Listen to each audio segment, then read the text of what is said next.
Fala pessoal, tudo bem com vocês? O Dudu, ídolo do Verdão, concedeu uma entrevista e revelou detalhes importantes dos bastidores daquele famoso chapéu que ele deu no Corinthians e no São Paulo e da sua escolha pelo Palmeiras. É o assunto desse vídeo, vamos falar sobre isso? Eu sou o Chico Garcia, inscreva-se no canal e vamos juntos!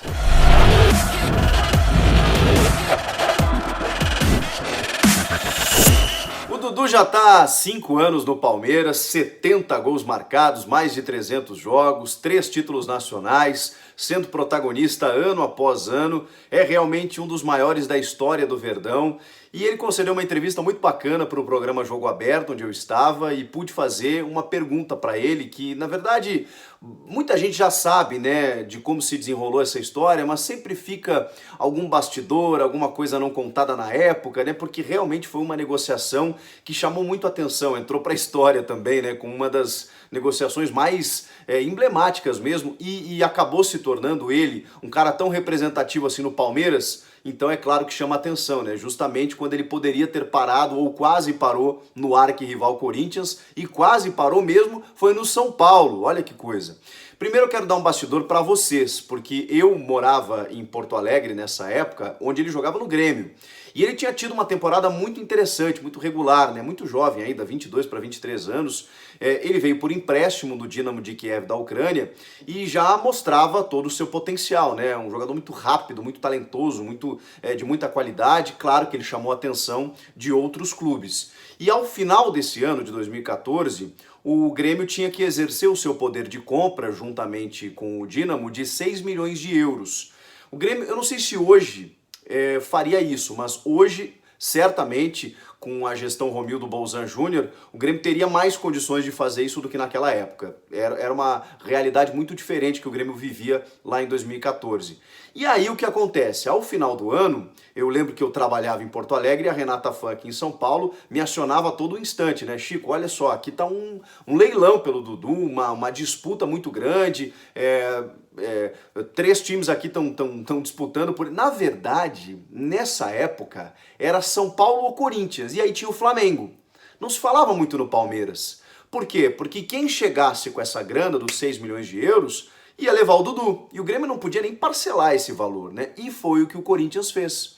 O Corinthians, inclusive, o Dudu revelou nessa entrevista, já tinha tirado, inclusive, o visto para ele, para os Estados Unidos, para fazer a pré-temporada, já acertando com o Dinamo de Kiev o parcelamento. O Corinthians ia pagar metade desse valor por 60% dos direitos e depois ia parcelar o resto.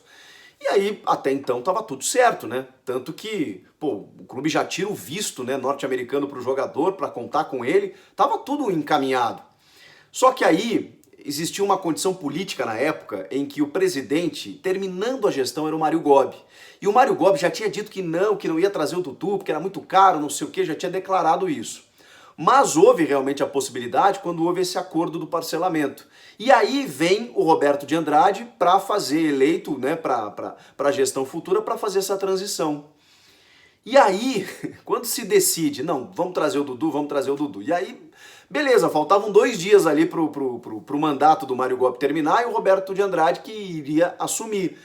Esse acordo feito, tudo mais, entra o São Paulo na jogada. E o São Paulo tinha marcado uma reunião com o Dudu para segunda-feira. Você vai se reunir com o São Paulo, porque o São Paulo parece que entrou na jogada e vai conseguir levar você e tudo mais, inclusive até com mudança salarial e tudo mais, e o Dudu tinha marcado essa reunião com o São Paulo. Pois bem, entra o senhor Alexandre Matos, que pode ter todas as críticas, né, que a gente faça a ele, é um exímio negociador, né, conseguiu montar, contratou muito, né, muitos jogadores em quantidade, mas ele tem essa capacidade mesmo, né, de entrar em negociações, e tinha o dinheiro, né, e aí também fica um pouco mais fácil. Eis que o Palmeiras entra na jogada e oferece à vista o dinheiro para o Dinamo de Kiev. Aí acabou, né? Quando o Dudu é avisado que ele, ao invés dessa reunião com o São Paulo, ele teria uma reunião com o empresário dele na época, que era o Bruno Paiva, e o Alexandre Matos, para decidirem que ele iria para o Palmeiras, muda tudo. E aí o Alexandre, isso tudo o Dudu contou hoje, viu, gente?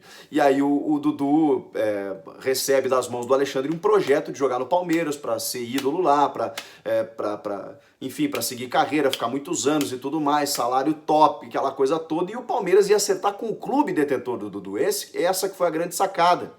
E aí o Dudu até conta que avisou o São Paulo que ia voltar para a Ucrânia. Eis que, isso no final de semana, eis que o Palmeiras no domingo anuncia o Dudu, na segunda-feira ele dá aquela coletiva, tira o chapéu, aquela coisa toda, e o resto virou história.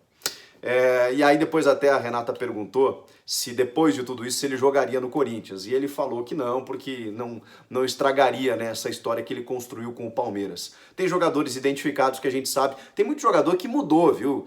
O Edilson Capetinha, hoje ídolo do Corinthians, começou no Palmeiras e fez as embaixadinhas lá no Paulistão de 99. O Rivaldo também começou no Corinthians, mas depois virou ídolo do Palmeiras. Muitos jogadores trocaram de camisa, mas alguns preferem manter, né, essa identificação intacta. E o Dudu é um desses casos. Visivelmente, né, ele... E não tem porquê também, né? Não vai fazer falta na carreira do Dudu, se ele precisar, né? Tudo bem que ele é profissional, mas às vezes você não precisa manchar, né, a sua história juntamente com a sua torcida. E ele declarou que não jogaria no Corinthians. E aí, relembrar um pouco dessa história? O que vocês acharam? Comentem aqui embaixo, inscreva-se no canal, eu volto na próxima. Tchau!